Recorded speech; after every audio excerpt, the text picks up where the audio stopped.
सिंहाचा वाटा असतो असे आदरणीय यंगुलवार सर, आदरणीय अजय दासरीजी, आदरणीय अस्मिताबाई गायकवाडजी, आदरणीय महेश गाणेकरजी, आदरणीय इंगळेजी, मंडलिकरजी, आदरणीय श्रीमती आदम, आदरणीय भारतदादा, आदरणीय गाडमपुरीजी, निर्मलजी सर, आदरणीय उपस्थित सन्माननीय व्यासपीठ, उपस्थित माझ्या महाविकास आघाडीचे सर्व लढाऊ इच्छुक उमेदवार, काँग्रेस, शिवसेना, राष्ट्रवादी काँग्रेस, सीपीआयएम, मनसे, उपस्थित सर्व पक्षांवर भाजप सोडून प्रेम करणारे सर्व माझे कार्यकर्ते, लोकशाहीची ज्वाला ज्वलंत ठेवण्यासाठी रात्रंदिवस एक करणारे उपस्थित सर्व कार्यकर्ते आणि भाजपचा खरा चेहरा एक्सपोज करणारे सर्व माझे पत्रकार बंधू आणि भगिनी, आम्ही तुमच्या सोबत आहोत.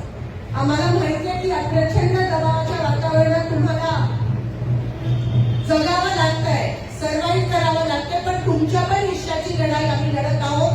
फक्त 15-20 दिवस साथ द्या. कितीही दबाव असला तरी आम्ही ही लढाई लढतो ह्याची जाणीव ठेवून आम्हाला पण तेवढी स्पेस द्या जेवढी तुम्ही भाजपला देता. मी जास्त वेळ घेत नाही. सर्व उमेदवारांना प्रचाराला जायचे, संध्याकाळची वेळ आहे, सगळे घरी येतात. होम टू होमवर आपण भर देतोय.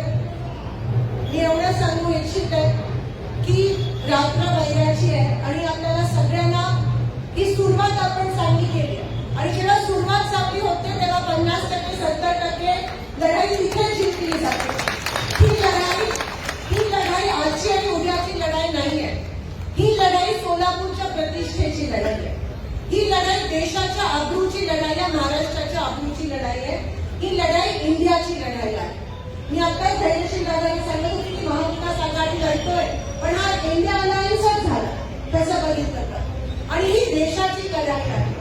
कारण का स्वातंत्र्याची लढाई जेव्हा लढलो तेव्हा आपण कोणीही त्याच्यामध्ये सहभागी होऊ शकलो नाही. ते आपल्या नशिबात नव्हतं, आपला जन्म त्यावेळेस झाला नव्हता.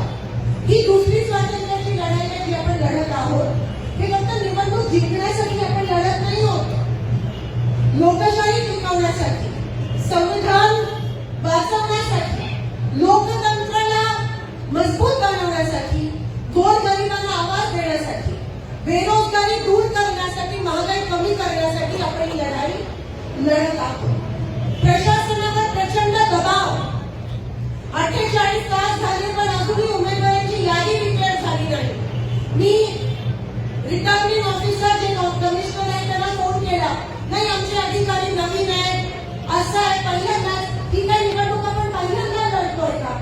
अनेक निवडणुका, हा कदाचित निवडणूक लढायची सवय झाली नसेल, कारण का 9 वर्षात तुम्ही निवडणूकच घेतली नाही. अघोषित आणीबाणीच्या विरोधात ही आपली लढाई आहे. ही जाणीव ठेवून आपण ही लढाई लढतोय. प्रशासनावर प्रचंड दबाव आपण बघितलं. एबी फॉर्म काय, कोणतेही कागदपत्र, चिठ्ठी सुद्धा तुम्ही 3 वाजल्यानंतर देऊ शकत नाही आणि आपण त्याचा विरोध केला, पण आपला विरोध वारंवार फेटाळला. आणि काय कोणीतरी म्हणाला सगळं ऑपोजिटच करून टाका ना, सगळं अनडिक्लेअर करा. बरं, अनडिक्लेअरच्या मागे पण मला कळत नाही, नोटा नाही आहे का? नोटाचं काय झालं? इलेक्शन तुम्ही खेळलाच पाहिजे. 51% जर नोटाला पडले तर कसं काय तुमचा कॅन्डिडेट निवडून येतो? कसं काय तुम्ही तिकडे अघोषित अनअपोज डिक्लेअर करता मला सांगा. त्याच्यासाठी पण आम्ही रेपुटेशन टाकलंय कोर्टामध्ये. काय चाललंय काय? हा मुद्दा पत्रकारांनी उचलून धरला पाहिजे. कसं काय तुम्ही अनअपोज करता? नोटाचं कारण काय? मग नोटाचा उपयोग काय? आणि इलेक्शन त्या ठिकाणी झाले पाहिजे, पण सगळंच काय अघोषित आणीबाणी चालू आहे आणि त्याच्या विरोधात आपण ही लढाई लढतोय. आज 9 वर्ष सोलापूर आणि महानगरपालिकेत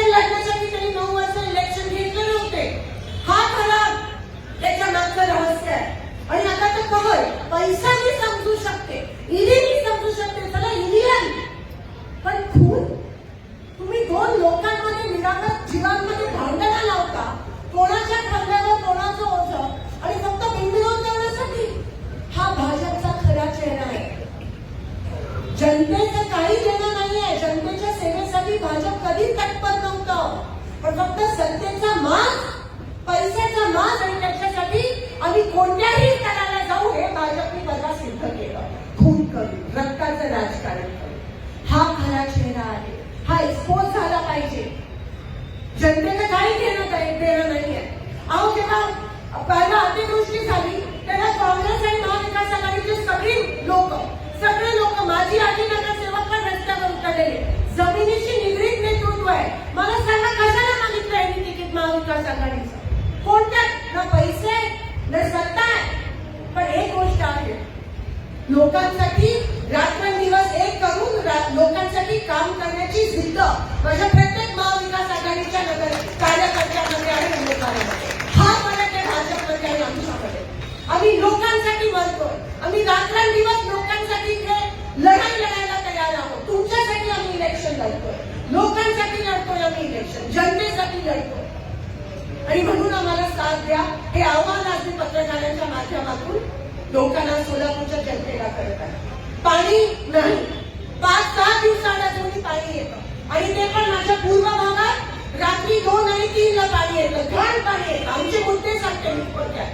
मॅनिफेस्टो आज सगळ्यांनी तो त्या ठिकाणी पास केला. मग गिरणी कामगारांचा विषय असेल, गिरणी कामगारांचा विषय असेल, सोलापुरात सर्वात जास्त टॅक्सेशन आहे त्याचा विषय असेल, पाण्याचा विषय असेल, घाणीचं साम्राज्य सगळीकडे, स्मार्ट सिटी मध्ये झालेला सर्वात मोठा भ्रष्टाचार त्याचा विषय असेल. पहिले रस्ते, मग खड्डे, मग परत रस्ते. का? कारण काय आहे ना, कमिशन पाहिजे. आमची लोक कमिशन आणि सत्तेसाठी लढत नाही. आमची लोक कमिशन आणि सत्तेसाठी राजकारण करत नाही. लोकांच्या सुखदुःखात सामील होण्यासाठी आपण राजकारणात येतो. आपल्या समाजकारणात त्यांचं राजकारण आहे. आणि म्हणून आपली हिमतीची लढत आहे, आपली ताकदीची लढत आहे. लढा, घाबरू नका. त्यांनी हे केलं तर आपण पण त्या ठिकाणी आपल्या पद्धतीत त्यांना उत्तर द्यायला पाहिजे. लोकशाही पद्धतीत उत्तर द्यायला पाहिजे. आता मी परवा पोलीस कमिशनरना मी भेटलो आमचं शिष्टमंडळ आणि मी सांगितलं आता 10च्या नंतर आचारसंहिता कोड ऑफ कंडक्ट 10ला बंद, हे प्रचार बंद होतो. 10 नंतर यांचे सगळे पिल्लावाळ तुम्हाला दिसून येईल. कोणी नोट वाटतंय, कोणी काय करतंय. सतर्क राहा आणि नोंद घ्यायला प्रशासनाला मजबूर कर. नाहीतर आपण तिकडे जाऊन रात्रंदिवस तिकडे जाऊन उपोषणावर बसूया. पण ही लढाई फक्त निवडणुकीची नाही, प्रशासनावर जो दबाव आहे त्याच्या विरोधातली पण लढाई आहे. त्यांना साथ देणं पण गरजेचं आहे.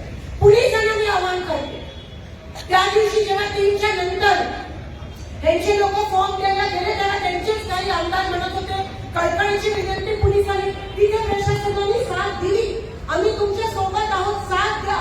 लोकशाहीची लढाई तुम्ही पण लढत आहात. त्या संविधानाची शपथ घेऊन प्रशासन, मग कॉर्पोरेशनचे अधिकारी असतील किंवा पोलीस अधिकारी असतील, संविधानाची शपथ घेऊन तुम्ही प्रशासनामध्ये आला आहात. त्याचा अपमान नका करू, संविधानाचा अपमान नका करू. या बीजेपीच्या सगळ्या खेळीला बळी पडू. एवढं अजून बरेच काही मुद्दे आहेत पुढे, पण वेळेच्या अभावी त्या ठिकाणी मी सगळं मांडू शकत नाही. पण एवढं सांगू इच्छिते की आपल्याला हिमतीने लढायचं. आपल्यावर खूप प्रेशर येणार आहे, जसं अस्मिता ताईंनी सांगितलं.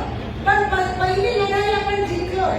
कारण का फॉर्म विड्रॉलच्या वेळेस आमच्या सगळ्यांच्या मनात दाखवून होती की कॅन्डिडेट्सना इकडे घेऊन जाऊया का तिकडे घेऊन जाऊया का. नाही, पण आम्ही कसं करत नाही दबावाचं राजकारण. आम्ही स्वातंत्र्यामध्ये विश्वास ठेवतो आणि कोणी पण इथून तिथे गेलं नाही याचा मला अभिमान आहे. महाविकास आघाडीचा कार्यकर्ता, महाविकास आघाडीचे इच्छुक उमेदवार असे सहजासहजी झुकणारे नाही आहे. कारण का आम्ही निर्णय घेतला ही लढाई लढायचा. आणि म्हणून सलाम करते. तो पहिला पाऊल जे आहे ते आपण पार पाडलं. अजून खूप पावलं आहेत. 15 तारखेपर्यंत प्रचंड दबाव निर्माण होणार आहे. मला पण सर्वात जास्त टीका तुम्ही म्हणता दासरीची, मला ओळख नाही कधी. आता कोणीतरी काय म्हणत होतं, आता मित्र पक्षाने तरी भान ठेवावा. ही लढाई आपली सगळ्यांची संविधान जपण्यासाठी लढाई आहे. नाहीतर शत्रू विरोधक आपला फायदा करून घेतील. आणि म्हणून हात म्हणून विनंती करते. मी वारंवार सांगितलं माझ्या रक्तात काँग्रेस आहे. काँग्रेसने जरी सांगितलं माझ्या रक्तात माझा जीव आणि प्राण मी या संविधानासाठी मी देशाला द्यायला तयार आहे. आणि म्हणून ह्या पद्धतीची हात जोडून विनंती करते, दिशाभूल करू नका. कारण का याचा फायदा विरोधक कुठेतरी करून घेईल. आणि आपण सगळे ही लढाई आपण सगळे संविधानासाठी लढत आहोत. म्हणून या लढाईला कुठेतरी कमकुवत गालबोट लावू देऊ नका अशी मी माझ्या सगळ्या सहकार्यांना विनंती करते. एवढंच या ठिकाणी आज मी बोलते. आज आपण सगळे एकत्रित आहोत. आपली एकी बघून मला असं वाटतं बीजेपीच्या स्वतः माहिती काय त्यांच्या काही प्रचार सभा झाली, त्यांचे आमदार त्यांच्यामध्ये एकी लढणे हे आपल्याला सगळ्यांना माहिती नाही. आपल्याला एक्सपोज करणं गरजेचं आहे. सोलापूरच्या विषयावर, विकासाच्या विषयावर आपण इकडे लोकांच्या समोर जाणं गरजेचं आहे. आपल्याला त्यांच्या पातळीला इलेक्शन घेऊन आपली संस्कृती नाही आहे. ते लाडक्या बहिणीच्या माध्यमातून महिलांची आबरू विकत घेण्याचा प्रयत्न करून महाराष्ट्राची आबरू त्यांनी कमकुवत केली आणि महाराष्ट्राची आबरू त्यांनी खाली केली. आपण महाराष्ट्रासाठी आणि या देशासाठी लढत आहोत. आपली सुसंस्कृत लढाई असायला पाहिजे आणि म्हणून आपण लोकशाही पद्धतीने लढाई लढायची आहे. अनेक विषय, अनेक वचन जी भाजपने मागच्या मॅनिफेस्टो दिली, एक पण वचन ते पूर्ण करू शकले नाही. एकच वचन त्यांचे खिशे त्यांनी गरम केले आणि त्यांच्या नातेवाईकांना त्यांनी टेंडर उचलून फक्त पैसे कमवायचं काम, भ्रष्टाचाराचं काम मागच्या 10 वर्षात भाजपने या ठिकाणी केले असा आरोप आपण करून जनतेशी लढाई लढल्या. घरोघरी जाऊन लोकांना हे सांगणं गरजेचं आहे. त्या पद्धतीत आपण सगळ्यांनी एक सुरात हा प्रचार केला पाहिजे. सगळ्या महाविकास आघाडीच्या प्रत्येक उमेदवारांनी एक सुरात हा प्रचार केला पाहिजे आणि मग त्याला नक्कीच मोमेंटम येईल. आणि मला खात्री आहे लोकांचा कॉल बघून, कारण का आपण सगळे जमिनीशी जुळलो, लोकांचा कॉल बघून लोक वाट पाहतात की आपण त्यांच्यापाशी कधी येऊ, आपण कधी त्यांच्यापाशी येऊ, आपण कधी भाजपचा खरा चेहरा जो आहे तो एक्सपोज करून लोक आपली वाट पाहतायत. घरोघरी जाऊन लोकांना साथ द्या आणि लोकांना सांगा की आम्ही तुमच्या सोबत आहोत. या भ्रष्ट भाजपला आपल्याला सोलापूरमधून